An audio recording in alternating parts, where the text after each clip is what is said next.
dietista. Yo el resto de años estuve como docente también de la Universidad de Pamplona y pues ahora me dio el gusto de seguir trabajando acá. Algo importante, y es que quiero que empiecen a comprender, cuando nosotros hablamos de manejo del paciente crítico, estamos diciendo que no es que yo solo vaya a tratar al paciente crítico. Eso es prácticamente imposible. ¿Sí? Yo solo no puedo hacer nada. Me encanta trabajar con los programas de enfermería, me encanta trabajar con los programas de fisioterapia. ¿Por qué? Porque la verdad es que se hace un complemento bastante interesante en torno a la recuperación del paciente. Ustedes saben muy bien que el paciente con trauma, el paciente politraumatizado, el paciente que se encuentra en estado crítico, es un paciente que metabólicamente se ve muy afectado, ¿cierto? Y si el proceso metabólico no se regula, solamente sigue la afectación. Esto es lo más importante que hay que tener en cuenta porque desde el punto de vista de nutrición tratamos de estabilizar lo metabólico. Desde el punto de vista médico se trata de evitar que una complicación extienda. Desde el punto de vista fisioterapéutico se trata de evitar que a nivel mecánico, a nivel ventilatorio o a nivel también motriz, solamente el paciente pierda esa capacidad. Y a nivel de enfermería, aparte de que está primero en toda la vigilancia, que ustedes son los que más conocen al paciente, ¿cierto? Está también el hecho de evitar que el paciente se siga complicando más y más. Recordemos algo, un paciente en estado crítico es un paciente que no se mueve por sí solo en la mayoría de los casos y hay necesidad de evitar que, por ejemplo, genere algo que se llama ulceroscopia, ¿cierto? Entonces, esa es una condición bastante importante que hay que tener en cuenta en torno al manejo del paciente en estado crítico. Entonces, ¿por qué traigo esta presentación inicial? Porque nosotros sabemos que cuando hay trauma, cuando hay daño, obviamente va a generar una condición de estrés. El estrés patológico obviamente que es muy diferente al estrés psicológico, ¿cierto? Nosotros tenemos una condición de estrés normal y me gustaría antes de iniciar saber si ustedes piensan que el estrés es bueno o es malo. Alguien que diga, ¿es bueno o es malo? Yo diría que es malo porque pues si bien sabemos bien más o menos la fisiología del estrés, cuando uno genera como tal esa carga, lo que hace es que se libere también cortisol y eso a la vez pues hace que todos los demás sistemas empiecen a afectarse y no funcionen de la manera adecuada. Ok, listo. ¿Alguien que quiera contradecirlo? Cuando es crónico, ¿no? Es nocivo para la misma salud porque esa misma liberación de cortisol es la que afecta a distintos órganos. Pero cuando se libera en una situación, digámoslo así, aguda o que implica que uno actúe por alguna emergencia, pues es favorable. Exacto, y además una cosa, ustedes siempre tienen estrés, ustedes se levantan y a las 3 horas y media, no es que tengan estrés, ¿no? Se levantan y a las 3 horas y media los niveles de cortisol están en el tope máximo. Entonces, ¿qué pasa? Nosotros le damos cortisol conocido como la hormona del estrés, ¿cierto? Y siempre tenemos estrés, porque el estrés es el que nos dice, oh, ustedes están vivos, muévanse, hagan algo. Por ejemplo, en la mañana uno, ¿por qué se anima? Un domingo, ¿por qué se anima a decir, vamos a un paseo, vamos a hacer esto, vamos a hacerlo? ¿Por qué? Porque hay estrés. Ese es el estrés habitual, normal. ¿Por qué? Porque los niveles de cortisol empiezan a elevar. El nivel de cortisol en la noche, más o menos tipo 10 y media, 11, ya están en el rango mínimo. Por eso en la noche no hay estrés. A no ser que ustedes estén generando una condición de trasnocho, que interrumpa sobre el ritmo circadiano, ahí sí ya es otro cuento. ¿Sí me van a entender? Entonces, en este caso, en el paciente traumatizado, paciente crítico, los niveles de estrés salen inmediatamente, obviamente de sus límites máximos, y eso es lo que genera una condición negativa. ¿Por qué razón? Porque entre más elevado esté el cortisol, más riesgo va a traer y ya vamos a mirar cuáles son estos riesgos. ¿Listo?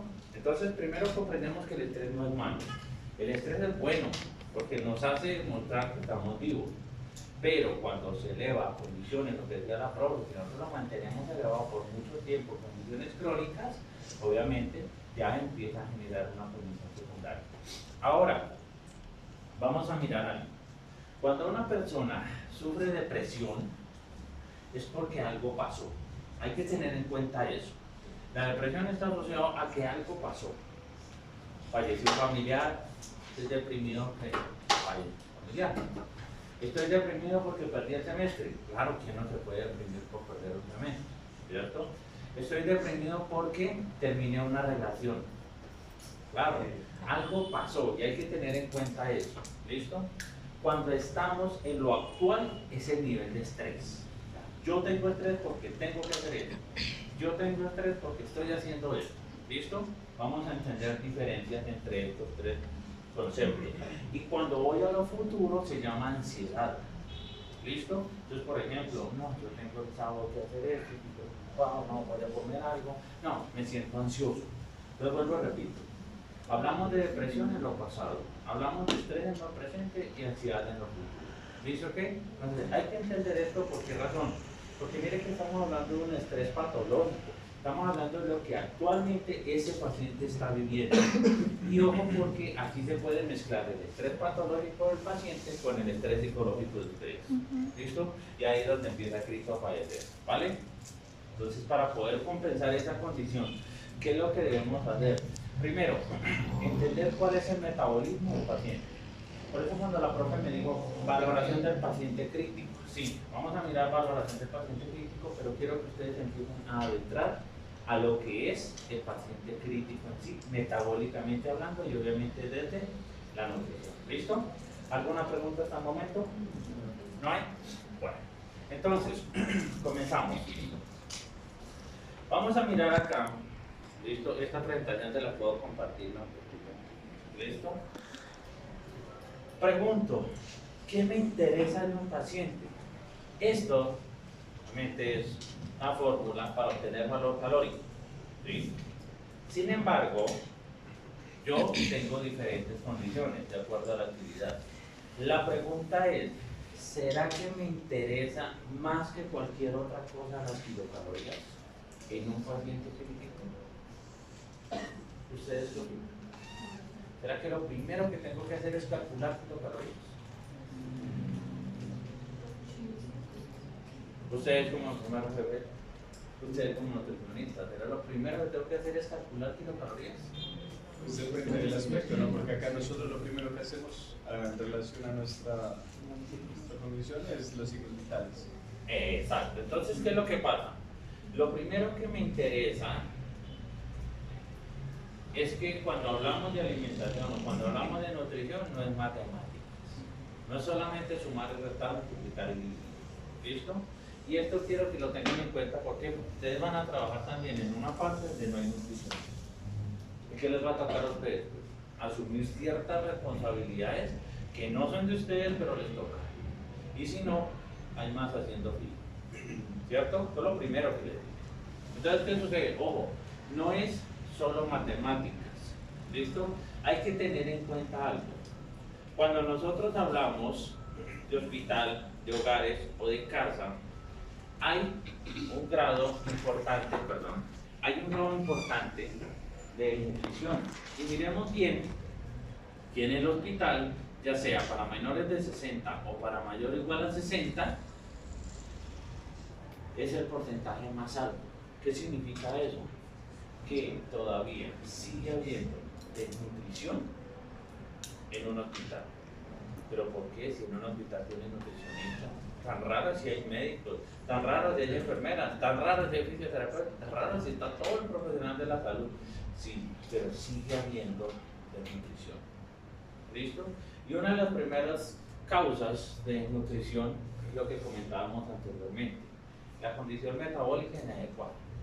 Otra causa, nuevamente el grado de estrés tan elevado que presentan ellos. ¿Listo? Entonces, vamos a tener en cuenta que lo más importante en este caso no es sumar y restar kilocalorías. Lo más importante es comprender qué está pasando con esa desnutrición. Y desde ahí tiene que empezar a analizarse el proceso de una valoración para un paciente que se encuentra en estado crítico. ¿Listo? Entonces, vuelvo y repito, no es solo matemáticas. Vamos a mirar acá. Resulta que los pacientes críticos, si vamos a mirarlos, ellos varían en estado nutricional. ¿Listo? Y esto es importante tenerlo en cuenta. ¿Por qué varían? Porque, hombre, todo no nos llega como uno quisiera que llegara. todos no están en la misma condición. Por lo tanto, si llega una persona que tiene sobrepeso en obesidad, pero que el trauma es muy alto, obviamente su respuesta va a ser mucho más negativa de la persona que llega en un peso normal, con el mismo trauma. ¿Listo? ¿Por qué razón? A veces nosotros menospreciamos un poco la grasa corporal, ¿sí? No le prestamos la atención que requiere, y cuando hay mayor cantidad de grasa corporal, se aumenta la posibilidad de procesos inflamatorios. Y ya ustedes están entendiendo y dicen, inflamatorio, paciente crítico. O sea que lo crítico, la inflamación crítica, se complementa con la inflamación de sobrepeso y obesidad. O sea, el paciente cuando va a empezar a salir de ahí. ¿Listo? Ese es el principal problema. ¿Ok? Entonces tenemos lo siguiente. Qué pena que sea un poquito pequeña esta presentación acá. ¿Listo? Les voy a explicar. Cuando nosotros analizamos a un paciente en aproximadamente una semana y el paciente está perdiendo entre 1 y 2 kilogramos, estamos hablando que ya existe una desnutrición moderada. ¿Listo? ¿Qué es lo más importante del papel de nutricionista? Y obviamente el papel que ustedes deben asumir. Lo más importante es evitar que el paciente entre a desnutrición. ¿Listo? El paciente no puede entrar a desnutrición. Si el paciente está normal, ya le voy a enseñar más adelante cómo valorar, pero si el paciente está normal, no puede entrar a desnutrición. Porque si el paciente entra a desnutrición, se complicó todo. ¿Listo? Entonces, vuelvo y repito. La primera semana, pérdida de peso de 1 a 2 kilogramos, estamos hablando de una desnutrición moderada. Pero, si pierde más de 2 kilos, la desnutrición es grave. ¿Qué consecuencias puede traer? Cuando hablamos de desnutrición, hay pérdida de una masa proteica. Y la masa proteica es extremadamente funcional. ¿Listo? Y como es funcional, nuevamente me va a servir a mí ¿para qué? Me va a servir para poder metabolizar lo que estaba realmente descompensado. Entonces puedo trabajar mucho mejor sobre el metabolismo. Es más, el paciente que no tiene suficiente proteína es un paciente que se dematiza muy rápido. ¿Por qué? ¿Quién me puede decir eso? Vuelvo y repito. El paciente que no tiene suficiente proteína es un paciente que se edematiza muy rápido. ¿Cómo? Muy bien, la presión estática, la presión osmótica. ¿Pero por qué? Hay algo que debe ser el responsable de eso. Las proteínas. ¿Cómo? La quietud, de pronto, que presenta el paciente. La quietud acelera el proceso de pérdida de proteína. ¿Qué más? ¿Por qué? O sea, ¿Nada? no, pues es que la proteína es la que hace que entre el agua, pero si ¿Cómo? no hay proteína, pues el agua está extracelular. ¿No? Pero eso, pues ya lo dijo. Porque cuando se pierde proteína a nivel corporal, se Sí, era pierden eso. las proteínas transportadoras y una de ellas es la albúmina. El paciente crítico pierde albúmina, pero no es porque la esté perdiendo porque se salió de su cuerpo. Lo que pasa es que el paciente crítico dejó de producir albúmina. ¿Por qué? Porque su hígado está trabajando directamente sobre una proteína que se llama proteína de la fase aguda, PFR, o la proteína C reactiva. Es la primera que se activa. Entonces, ¿qué pasa? El hígado tiene que centrarse en producir proteínas de la fase aguda y dejar de producir proteínas viscerales como la albúmina. A ver, si el paciente pierde albúmina, que eso es algo supremamente importante, ¿quién transporta fármacos? La albúmina. ¿Quién transporta calcio? La albúmina. ¿Quién transporta ácidos grasos? La albúmina. ¿Quién transporta vitaminas? La albúmina. ¿Quién controla la condición hídrica? La albúmina. Entonces, ¿qué pasa? El paciente se descompensa mucho más. Por esa razón, metabólicamente hablando, debemos frenar esa condición de fase aguda. ¿Listo? ¿Y cuándo se frena? Cuando el paciente entra en la fase flow anabólica. Ese es el problema. ¿Listo? Sí conoce la fase y la fase flow, ¿cierto? Si no la conocen, se la puedo explicar, ¿no? No, no la conozco. ¿No? No la conocemos. Ok, vale, listo. Resulta que vamos a suponer que el paciente llegó, ¿sí? Iba en su moto y ¡pum! Se estrelló. ¿Listo? El estrellarse genera una condición de choque, politraumatismo. Vamos a suponer que es un trauma craneoencefálico severo. En el momento en que se choca, ¿qué es lo que hace su organismo? Disminuye todo. Baja frecuencia cardíaca, baja frecuencia respiratoria, hace condición hipovolémica, si hubo probablemente una herida muy grave, ¿listo? Y baja respuesta sensorial, ¿cierto? Como empieza a bajar todo, eso se llama fase EB, fase EBB, ¿listo? Es la fase de choque, la fase de desconexión. El cuerpo se va a ir, hasta ahí va a durar todo. Pero resulta que el paciente en ese momento llega obviamente la ambulancia, primeros auxilios, y el paciente se reanima. Cuando el paciente se reanima, inmediatamente empieza a elevar todo otra vez, pero no puede elevarse a la normalidad, tiene que estar por encima de él. Entonces, ¿qué pasa? Es cuando entra en una fase hipercatabólica, y esa es la fase flow catabólica, ¿listo? Donde el paciente eleva frecuencia cardíaca, eleva frecuencia respiratoria, eleva tensión arterial, hace condiciones de hipervolemia. Es más, el paciente hace incremento de la glucosa sanguínea. Por eso el paciente crítico tiene glicemias de 180, 200, 210 y no es diabético. ¿Sí me van a entender? Entonces, ¿por qué razón? Porque el cuerpo no se quiere dejar morir.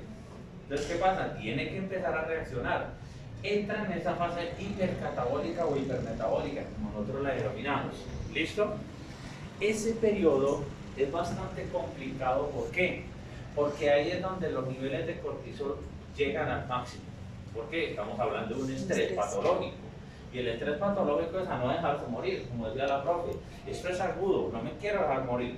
Y por esa razón se empieza a elevar los niveles de cortisol. ¿Listo? Entonces, tenemos fase EB y tenemos fase flow anabólica, perdón. Empezamos con la catabólica y después con la anabólica. Cuando el paciente se comienza a regular, ya entendimos qué es lo que pasa, ya el paciente empieza a recuperarse, inmediatamente el paciente empieza a disminuir sus signos vitales, ya empieza a normalizarlos y empieza a normalizar los valores de glucosa, por ejemplo, que es lo que más se manifiesta. Entonces ya el paciente entra en una fase anabólica. ¿Qué significa eso? Que lo que perdió, lo que dañó, lo repara. ¿Listo? Entonces, por esa razón hay que entender algo. El paciente no se recupera hasta que no entra a esta fase anabólica. Hay un problema. Si el paciente está en fase catabólica, vamos a decir que el paciente está en coma inducido, ¿sí? Si yo no hago algo para que el paciente empiece a entrar a esta fase anabólica, el paciente sigue catabólico, sigue deteriorando su organismo. ¿Y cuándo va a recuperarse? Y es cuando el paciente va a tener después úlceras por presión. No me di cuenta, tiene úlceras por presión, tiene una sarcopenia. ¿Por qué razón? Porque dejó de funcionar su organismo, su masa muscular. Así yo le dé la cantidad de proteína que le dé, no voy a evitar que el paciente pierda la masa muscular si no hay movimiento. ¿Sí me hago entender? Se llama sarcopenia por desuso. Entonces, ¿qué sucede? Si el paciente entra en la fase catabólica, se deteriora mucho más rápido. Y es el paciente que dice, está raro. Este paciente estaba bien, iba bien, tuvo un bajonazo y se fue. ¿Por qué razón? Porque todavía sigue en esa condición catabólica.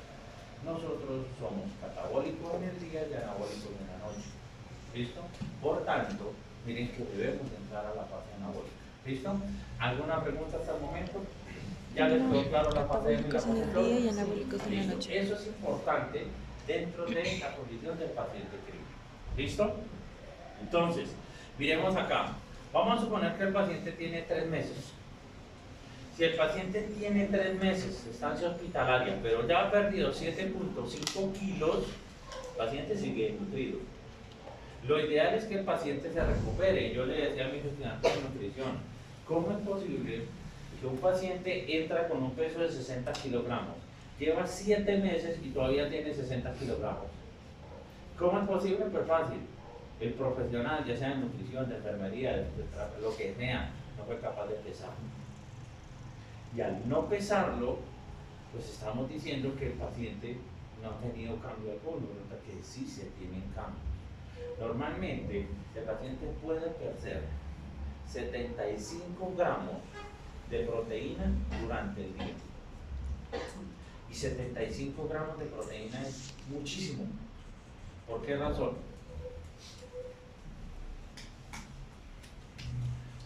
Nosotros, como nutricionistas, sabemos que 25 gramos de músculo tiene 6.25 gramos de proteína. ¿Listo? Eso es lo que lo tiene.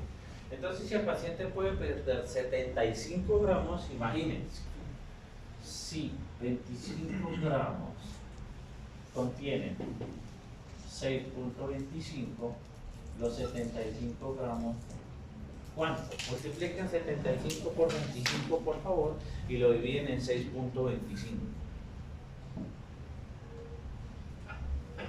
300.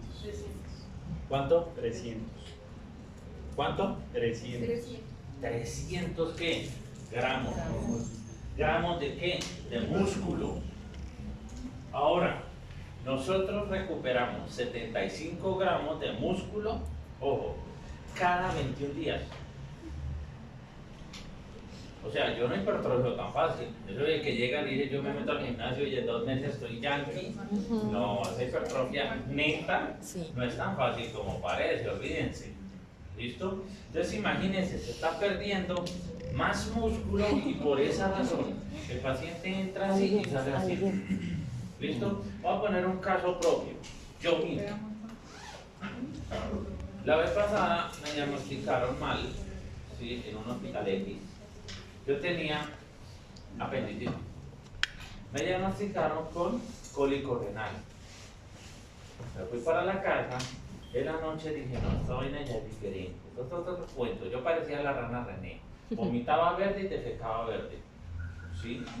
Entonces, yo dije, no, espera un momento. Entonces, me hice obviamente los signos del análisis y dije, tengo apendicitis. Se formó un plastrón apendicular de 14 centímetros de diámetro. Es una bola así. Más o menos los normalitos miden 1.5. Tuve megacolon, obviamente estuvo bastante complicado, tanto así que la radióloga me dijo, doctor, ¿usted me puede regalar su número? ¿Para qué? Es que usted está tan complicado que si usted sale de esto es un milagro. Yo no, gracias, pues. Si no salgo. Entonces, resulta que yo entré, ¿sí? Obviamente en la condición de apendicitis, día 1.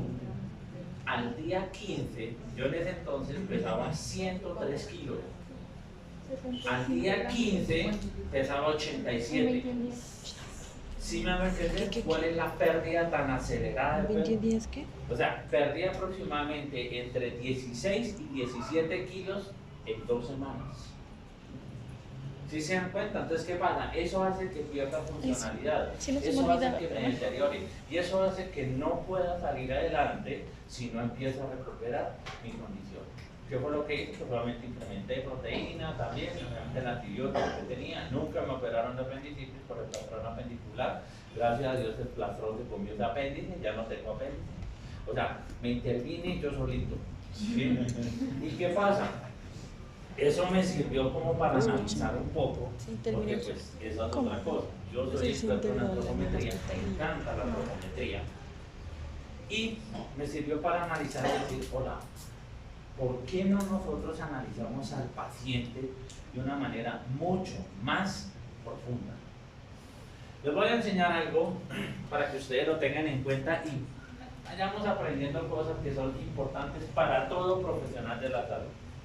Así como yo les enseño a mis estudiantes a colocar sondas, ustedes también aprendan a hacer una valoración importante de su masa muscular. ¿Listo? Entonces, por favor, vamos a colocar las manos de esta forma.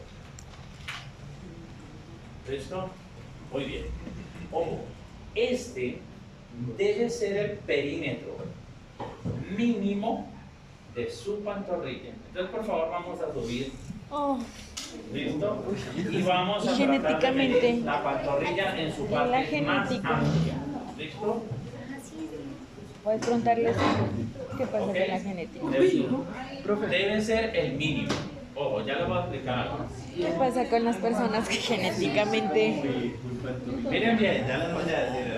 Ah, Este bueno. debe ser el mínimo de la pantorrilla. No, Debe ser el mínimo. no, marica, no. ¿Qué significa? Miren, Estoy gorda. No, bueno, te tiene que Estoy si bien una gorda. persona No me queda cierra mi bebé. así, significa que por el momento va bien. Sí. Pero ya les voy a explicar algo. Ojo. La pantorrilla, el abdomen y el brazo Son diferentes. Es lo único que se tiene que hacer corrección. ¿Qué significa eso? Corrección. No es que la persona diga, uy, qué bien, yo estoy súper bien. No, ¿listo? La verdad es que se tiene que hacer corrección. ¿Cómo hacemos nosotros la corrección como nutricionistas? Tomamos el perímetro, tomamos el pliegue de la pantorrilla y lo descontamos con una fórmula. Pero Y de es acuerdo a eso, durísima, miramos. tócala. ¿Listo? Tócala. Es dura. Si la persona quedó así, porque es que llega y dice, no, pues me queda bailando, entonces tiene que cerrar un poco más. Cuando cierra no es lo ideal. Esto significa que hay pérdida de masa muscular. Ah, La pantorrilla ¿Se cierra? es un indicador extremadamente importante de la masa muscular.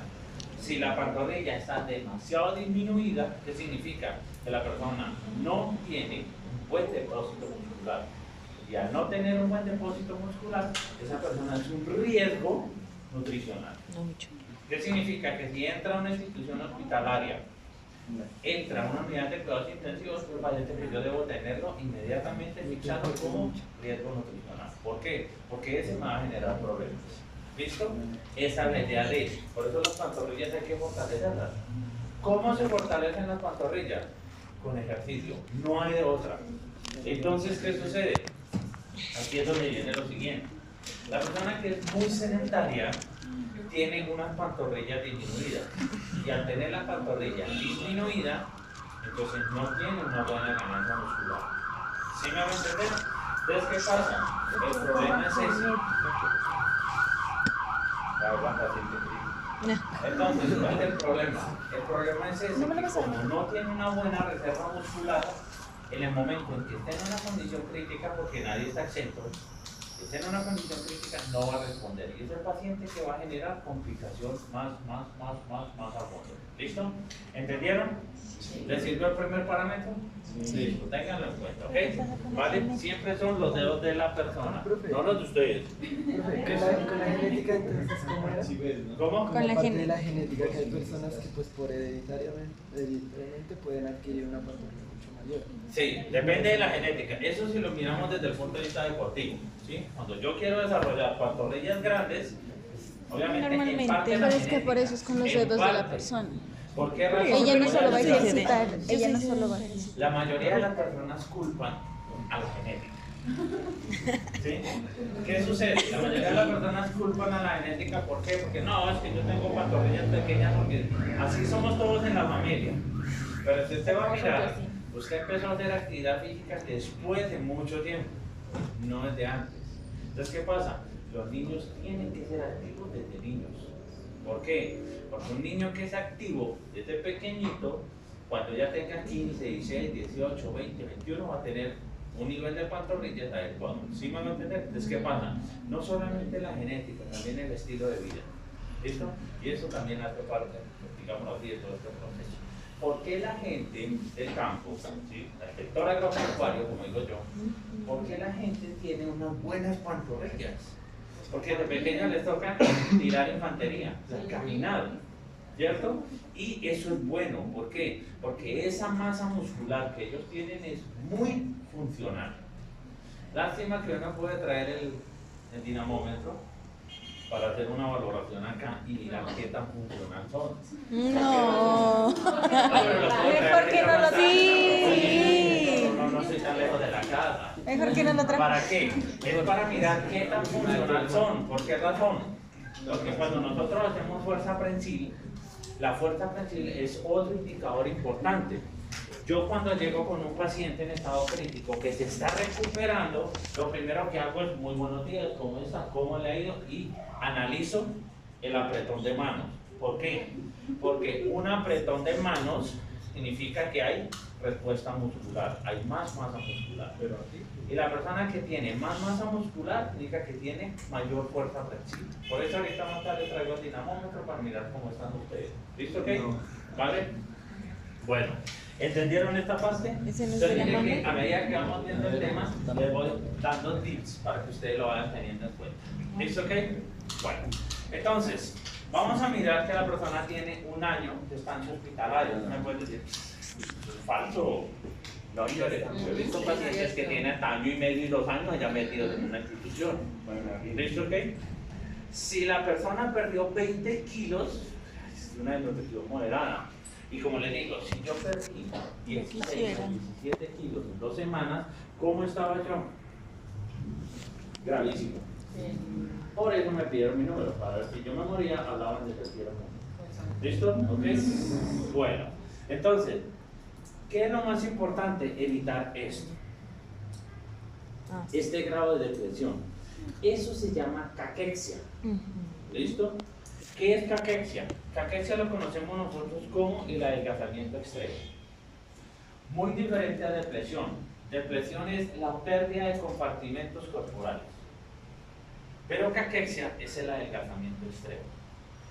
¿Por qué la caquexia? Porque la caquexia es estimulada por los altos niveles de cortisol. ¿Listo? Entonces, ¿quién estimula, obviamente, el proceso caquéxico? Los niveles de cortisol. Vayan teniéndolo en cuenta. ¿Listo? Ok.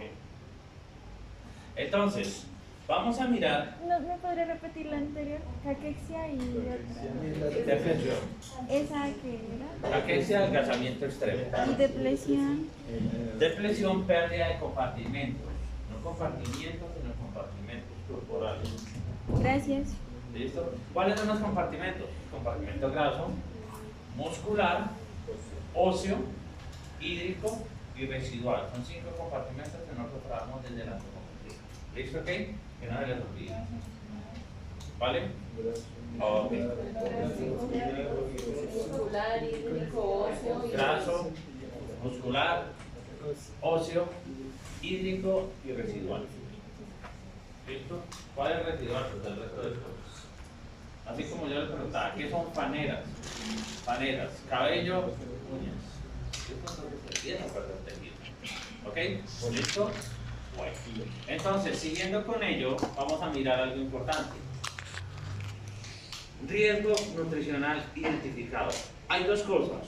Una, cuando no hay ingesta adecuada, o 2, cuando se está perdiendo masa corporal. Aquí es donde yo debo empezar a analizar. ¿Listo? Por eso cuando hablábamos, la profe, valoración del paciente, sí, valoración del paciente. Empezamos con lo anterior que les dije, los tips.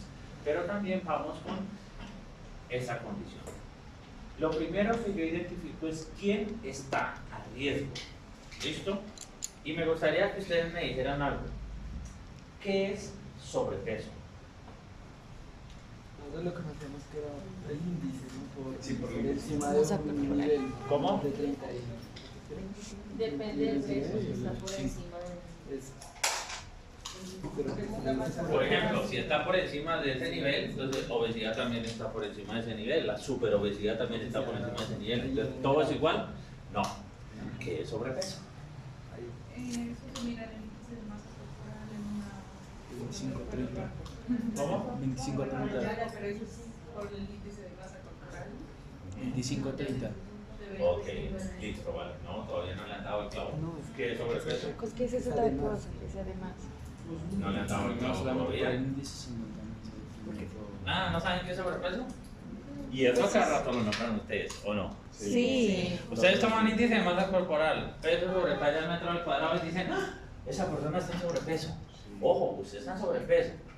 Ojo, ¿y ahora qué hago? Cierre el pico. ¿Cierto? Lo mejor que sea. Ojo, sí. ¿Qué pasaría donde la persona le dijera, venga, una pregunta? ¿Qué es sobrepeso? Ahí le dice uno. Está gordito. No me pregunte, solo le digo que está en sobrepeso. ¿Sí van a decir así? No, ¿cierto? Sobrepeso es el riesgo de padecer obesidad. Ah, ¿Sí ven? Es el riesgo de padecer obesidad. No tiene obesidad, pero tampoco está bien. Está en riesgo. ¿Listo? ¿Me hago entender? Entonces, ¿qué pasa? Yo lo primero que tengo que identificar siempre es el riesgo. Si una persona está en riesgo nutricional, tengo que identificarlo. ¿Listo? ¿Cómo lo identifico? Primero, necesito saber si hay presencia de inflamación. Grave. Grave, grave, grave. ¿Por qué? No sé si ustedes se acuerdan, ¿quién fue la primera persona que habló sobre la inflamación? Ya, obviamente, desde el punto de vista más científico. Eso fue en 1997. Y se habló del síndrome de respuesta inflamatoria sistémica. ¿No? Se llama Roger Bond. Habló del síndrome de respuesta inflamatoria sistémica y que ese síndrome de respuesta inflamatoria sistémica pasaba a una falla multiorgánica y pasaba a muerte. ¿Listo? Eso es lo que ya se conoce y ya se entiende. Entonces, por lo tanto, miren qué tan grave es la inflamación. ¿Listo? ¿Por qué razón? Porque si existe inflamación, poseemos problemas. Ténganlo por seguro. ¿Listo? ¿Ok? Entonces vamos a mirar. Presencia de inflamación. Si no hay presencia de inflamación, tiene que haber una desnutrición relacionada con baja ingesta. O sea, una desnutrición por hambre. ¿Listo? No hay presencia de inflamación, hay hambre. Y eso en la mayoría de los casos pasa. Habitantes de la calle que llegan a la institución hospitalaria no crean que ellos están desnutridos, que tienen riesgo porque quieren, es porque no hay comida. Y si no hay comida, nuevamente estamos hablando de desnutrición relacionada con hambre. Pero podemos tomar acá una parte importante, dividirlo y decir, sí, sí hay inflamación. Cuando hay inflamación tenemos dos condiciones. Una, si es ligera, moderada, y dos, si es severa. ¿Listo? Ligera, moderada o si es severa. ¿Por qué? Porque todo grado de inflamación afecta el estado nutricional. Todo. ¿Listo? Entonces, si es ligera, moderada, tenemos una desnutrición relacionada con una enfermedad crónica. ¿Como cuál? El cáncer. Ojo, miren que el cáncer no genera, la diabetes es otra, el cáncer no genera una pérdida de compartimentos acelerada. Por esa razón nosotros no podemos predecir el cáncer o no podemos diagnosticar un cáncer solo con el estado nutricional. ¿Por qué? Porque no lo genera, miren. ¿Sí ven? Tenemos una condición crónica, pero es ligera a moderada y hay inflamación. O sea, el cáncer es tan sucio, digámoslo así, que hace que nosotros trabajemos para él, pero a una velocidad que a él le beneficia. ¿Listo? Por eso en la especialización en oncología, gracias a la profe me hizo la primera invitación hace cierto tiempo, siempre le resalto esto. El paciente con cáncer no se va a morir de la noche a la mañana.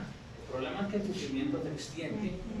Y peor aún, no es solamente el sufrimiento, es ver cómo yo me deterioro y el cáncer evoluciona. ¿Sí o no? Eso pasa. Otra enfermedad crónica importante, dijeron diabetes. ¿Listo? ¿Diabetes cuál? La mellitus tipo 2. Ok, listo, vale. Porque hay muchas diabetes, ¿cierto? No lo conocen. Diabetes MODY, diabetes de novo, diabetes tipo 1, diabetes tipo 2, diabetes gestacional y diabetes insípida. ¿Cuál es la diabetes insípida? ¿Cuál es la diabetes insípida? No tiene nada que ver con el azúcar, ¿cierto? Solo con la aldosterona. ¿Listo? Esa es la única que va aparte de.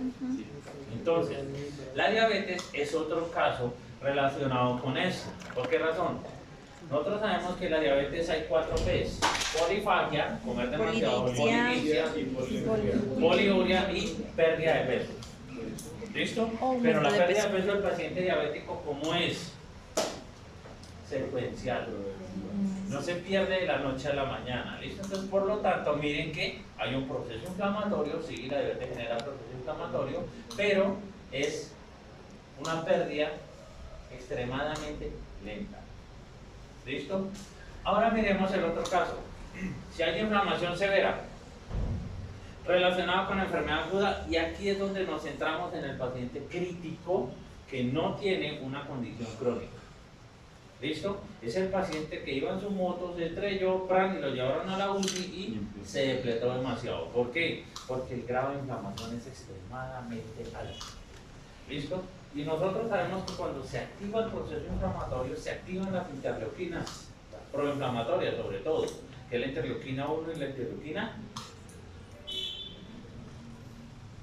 Exacto, todas estas. Entonces, ¿qué sucede? La interleuquina 1, la interleuquina 2, la interleuquina 6, la interleuquina 10 son las que más meten la cucharada en eso. ¿Listo? Pero tenemos también las antiinflamatorias como la interleuquina 4. ¿Por qué les digo esto? Porque es que a veces se cree, se piensa que cuando nosotros hablamos de inflamación debemos suprimir la inflamación completamente. Y eso es un error garrafal. ¿Por qué? Tiene que haber inflamación para que haya respuesta de recuperación, ¿cierto? Entonces tiene que estar un rango moderado de inflamación, pero también un rango moderado de antiinflamación. ¿Listo? Esto es importante porque si no hay inflamación, no hay quimiotaxis. Y si no hay quimiotaxis, no hay movilización. Y si no hay movilización, no hay recuperación, ¿cierto? Entonces, por eso nunca suprimimos la inflamación al 100%. Entonces, la otra vez me decían, no, lo que pasa es que tenemos que darle mucho omega 3 a este paciente. ¿Por qué? Está inflamadito. No, eso no es así. Tenemos que dar tanto omega 3 como omega 6 como omega 9. ¿Para qué? Para tratar de estabilizar el proceso inflamatorio. Y eso también lo dice Roger Bond en el síndrome de respuesta inflamatoria sistémica, que dice que debemos establecer un equilibrio entre lo inflamatorio, lo proinflamatorio y lo antiinflamatorio. ¿Listo? Para evitar que el órgano colapse. ¿Listo? Y obviamente empezar a mejorar el estado de recuperación. ¿Listo? Entonces, no estoy diciendo que no va a existir inflamación, claro, pero miren que en este punto yo debo controlarla. Entonces tengo que disminuir el proceso inflamatorio, dejarlo por acá, a condición moderada, ligera, leve, moderada, y empezar a recuperarlo. ¿Por qué? No va a sufrir cáncer, no malinterpretemos. Es que si yo bajo el proceso inflamatorio, pues obviamente yo lo que hago es disminuir el grado de la desnutrición. Profe, ¿sí? ¿Será que si yo bajo el grado de nutrición, el paciente deja de perder músculo? No, porque hay una segunda condición. ¿Cuál es? El desuso. ¿Listo? La otra vez me decían, bueno, ¿por qué es tan importante los estudiantes de nutrición en una unidad de cuidados intensivos?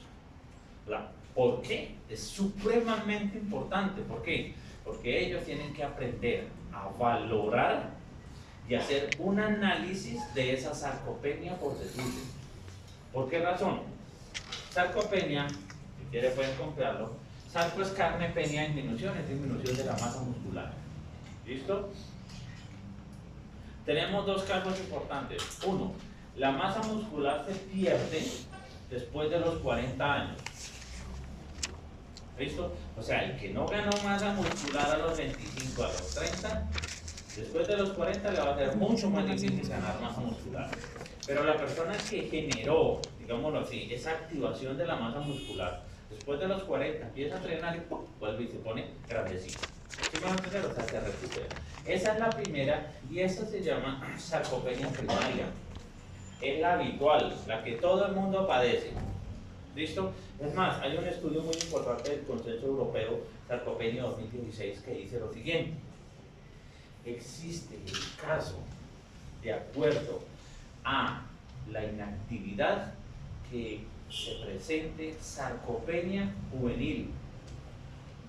¿Cómo así? O sea, ¿otra sarcopenia más? Sí, a partir de los 25 años. Y es la persona que no quiere hacer actividad física porque no le gusta. Entonces, ¿qué pasa? A partir de los 25 años, entra en declive. ¿Listo? Entonces, por eso, ¿qué es lo que hacemos nosotros? Nosotros analizamos la fuerza prensil, analizamos el perímetro de pantorrilla y analizamos el porcentaje graso. ¿Por qué razón? Porque cuando nosotros hablamos de porcentaje graso, estamos diciendo que Es una masa extra que se lleva y que nos complica un poco el proceso. No significa suprimirla al 100%, porque pasa lo mismo que con la inflamación. Grasa tiene que haber, eso es ley, tiene que haber grasa a nivel corporal. Pero ¿cuánto? Para hombres debe estar más o menos entre 18 y 23 o 25%. Y para mujeres debe estar entre 22, 27 y 28%. Ahí va bien, no hay ningún problema. Los que no son activos o competitivos. Pero la persona que es activa o competitiva, pues obviamente la baja. ¿Por qué? Porque necesita mejor eficiencia. ¿Listo? ¿Sí me hago entender? Entonces tenemos este nuevo parámetro. ¿Qué pasa si la persona empieza a perder masa muscular? El problema no es que pierda masa muscular, se elimine nitrógeno y ya, perfecto, todo bien. No. Cuando se pierde masa muscular, se gana masa grasa. Ya está. ¿Listo? Y eso se llama obesidad sarcopénica, que se está evidenciando mucho, sí, demasiado. ¿Listo? Entonces el paciente genera una condición secundaria que se llama obesidad sarcopénica. ¿Listo? Entonces cuando decimos, pero tan raro, este paciente pesaba 52 kilos, ahora está en 54, se está recuperando. Sí, se está recuperando la masa grasa, pero la masa muscular se está perdiendo. Por eso analizamos funcionalidad dentro de una UCI, dentro de una institución hospitalaria. Y como les digo, el paso más importante es conocer la fuerza del paciente. Por eso vuelvo y repito, es la fuerza prensiva. ¿Listo qué? ¿Vale? ¿Claro hasta el momento? Sí. ¿Alguna pregunta? Digamos que en casos de nutrición que era considerado severa, ¿qué se podría hacer contra la nutrición del paciente para ayudarle a nivelar esos? Ok, vale, perfecto. Entonces, yo les decía desde el inicio que no es tanto sumar kilocalorías. ¿Por qué razón? Las guías Aspen-Espen, ¿ustedes las conocen? Bueno, las guías Aspen o Espen son las guías, exactamente, de manejo nutricional en paciente crítico, ¿sí? Enfocadas obviamente a paciente crítico.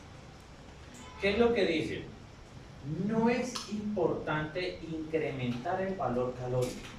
Y eso hay que tenerlo en cuenta. No es sumar kilocalorías como loco. No, es que esta persona necesita 3.500 kilocalorías. Pues es demasiado. ¿Listo? Es tener en cuenta que la persona lo primero que necesita hacer es evitar perder músculo. Eso es lo primero. Si el paciente está en desnutrición, pues debemos evitar que siga desnutriendo. Entonces, especialmente la pérdida de músculo. Entonces, ¿qué es lo que recomiendan?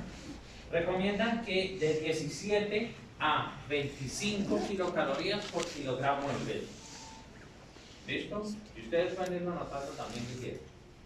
17 a 25 kilocalorías por kilogramo de peso. ¿Qué significa esto? Les voy a explicar.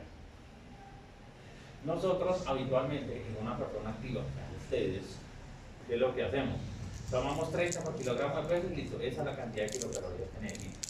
30. Pero en este caso las guías recomiendan menos. Anteriormente nosotros decíamos, no, lo que pasa es que como el paciente está crítico, tenemos que aumentar las kilocalorías. Entonces vamos a darle 35, 38, 37, 40 kilocalorías por kilogramo de peso. ¿Sí? Ya no. ¿Por qué razón? Porque si vemos un paciente con desnutrición, ¿listo? Ese paciente con desnutrición, ¿qué va a presentar o qué va a generar? Ese paciente con desnutrición va a estar condicionado a una respuesta secundaria. ¿Cuál es la respuesta secundaria? Y para allá iba ahorita. Si la desnutrición está relacionada con el estado, el paciente va a ser más hiperglicémico. Y lo que me interesa a mí es controlar las hiperglicemias, no tanto recuperar, digámoslo así, en este caso, la masa muscular perdida. ¿Sí me hago entender? Entonces, vuelvo y repito, si hablamos de valor calórico, nosotros debemos decir que entre 17 y 25 kilocalorías por kilogramo de peso está bien para ese paciente. Y segundo, la cantidad de proteínas sí debe ser entre 1.2 y 1.4 gramos por kilogramo de peso, dependiendo de la condición. Por eso no les puedo generalizar y decir, vamos a darle mucha proteína y vamos a darle... No. ¿Por qué? Porque obviamente es dependiendo de la condición. Si es un paciente, por ejemplo, politraumatizado, ¿sí? Necesita más proteína. Si es un paciente quemado, un gran quemado, ¿cuánto es gran quemado? ¿Mayor de? Del 80. ¿Mayor de qué? Del 80. No. ¿Mayor de qué? 40. Las últimas guías que dicen. Mayor del 20% de su perfil corporal quemado. Y uno decía antes, si antes era el 40 y después el 30 y ahora el 20, imagínense. ¿Sí? ¿Por qué? Porque se están dando cuenta de la complicación metabólica que hay. Si es un paciente quemado, necesita mucho más kilocalorías. Si es un paciente con fractura ósea, necesita más proteína. Si es un paciente, ¿sí van a entender? O sea, cada condición del paciente necesita un incremento más. Pero lo que les puedo decir en este caso es, vamos a aportarle más proteína y vamos a mantener los niveles mínimos de kilocalorías necesarios, que son aproximadamente 25 kilocalorías por kilogramo de peso. ¿Listo? ¿Ok? ¿Ahora sí le quedó un poco claro? Vale. Entonces, ¿por qué estamos hablando de esto? Miren bien. Ya se identificó el riesgo nutricional. Ya sabemos que el paciente está en riesgo. Hay dos cosas. Uno, o que el paciente está en malnutrición o que el paciente esté en desnutrición. ¿Qué diferencia hay entre una y otra?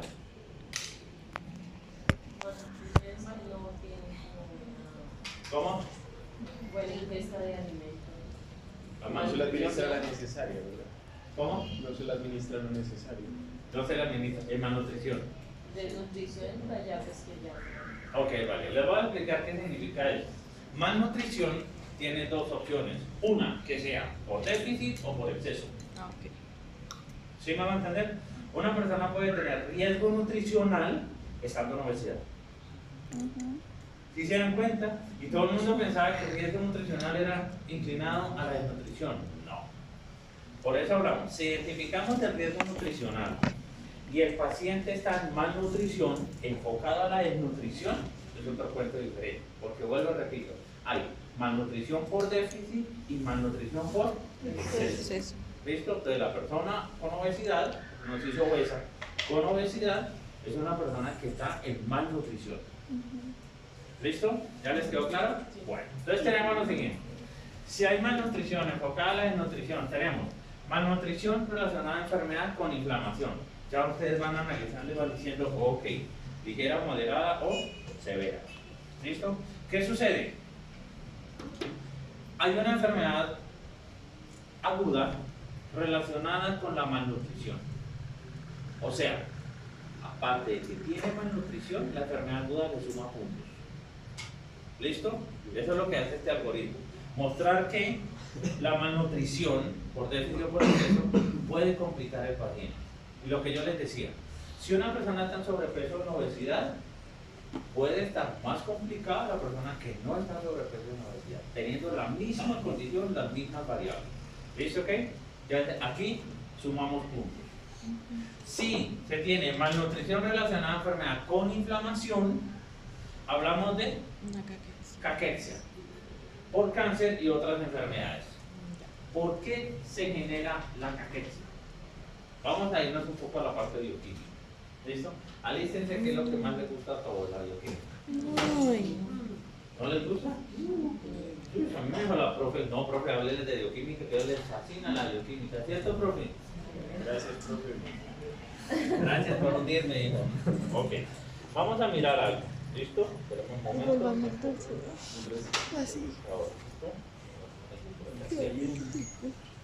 Vamos a mirar lo siguiente. Resulta que cuando nosotros hablamos de caquexia, el adelgazamiento extremo se debe principalmente al catabolismo proteico. ¿Listo? Ojo, catabolismo proteico principalmente. ¿Qué debo hacer para evitar el catabolismo proteico? Ya lo dije. ¿Qué debo hacer? Entrar Al anabolismo. ¿Y cómo entro al anabolismo? ¿Cómo? Estabilizando el paciente. ¿Aportando qué? Proteína. Más proteína. Muy bien. Entonces dieta hiperproteica. ¿Listo? Obviamente teniendo en cuenta la función renal y la función hepática. Pero hay un paciente que tiene una función renal negativa, no voy a darle mucha proteína porque es peor. ¿Listo? Y meto la pata hasta lo más profundo de la axila. ¿Listo? Entonces, en este caso, si hay catabolismo proteico, incremento o miro la necesidad de incrementar la proteína. ¿Qué sucede? El catabolismo proteico se va a activar gracias a algo que se llama ubiquitina proteasoma.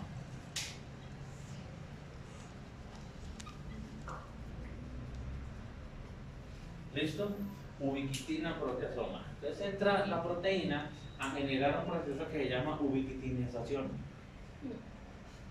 ¿Listo? O sea, la ubiquitina se une a la proteína. ¿Qué es la ubiquitina? La ubiquitina es otra proteína, pero encargada de señalar la cadena polipeptídica, o sea, la cadena de proteína, para poder ser cortada. ¿Listo? Entonces, si la ubiquitina se ubica en una cadena específica, llegan las proteasas y la rompen. ¿Por qué? Porque significa que yo necesito aminoácidos y necesito dipéptidos para formar otra cosa.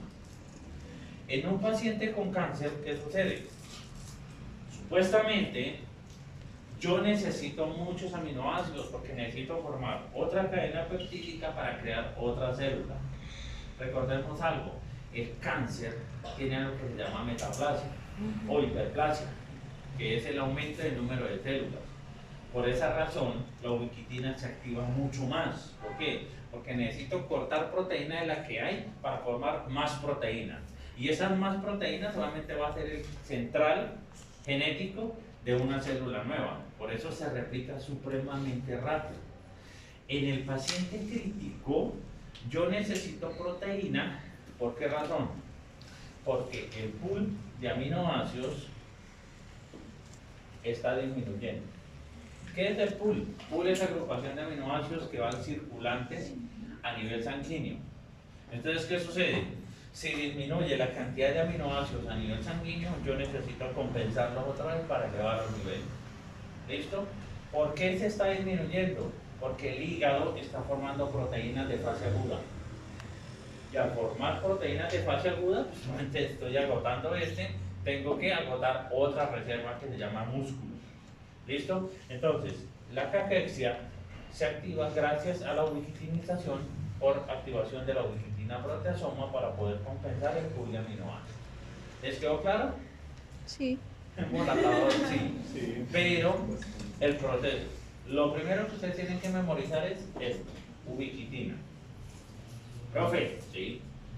Y si está en estado anabólico, porque eso usted me lo dice cuando está en estado catabólico. Sí, es verdad. Pero si está en estado anabólico, yo sé que ustedes lo han escuchado. Es cuando se activa algo que se llama el mTOR.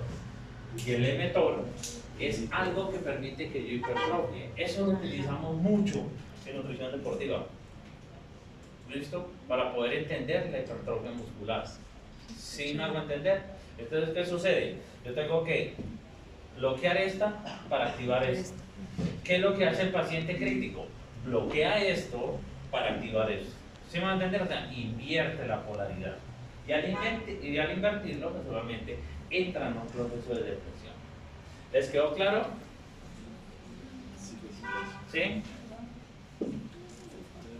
Bueno, ahí me disculpan todo esto, pero pues, creo yo que es importante que lo comprendan. ¿Listo? Vamos a mirar acá. Malnutrición relacionada a enfermedad, pero sin inflamación. Entonces ya sabemos que la malnutrición enfocada ¿a qué? Al proceso degenerativo. Lo que sufre un adulto mayor, el adulto mayor sufre sarcopenia sí o sí. ¿Listo? O sea, por encima de ¿cuándo es adulto mayor? Según las guías colombianas.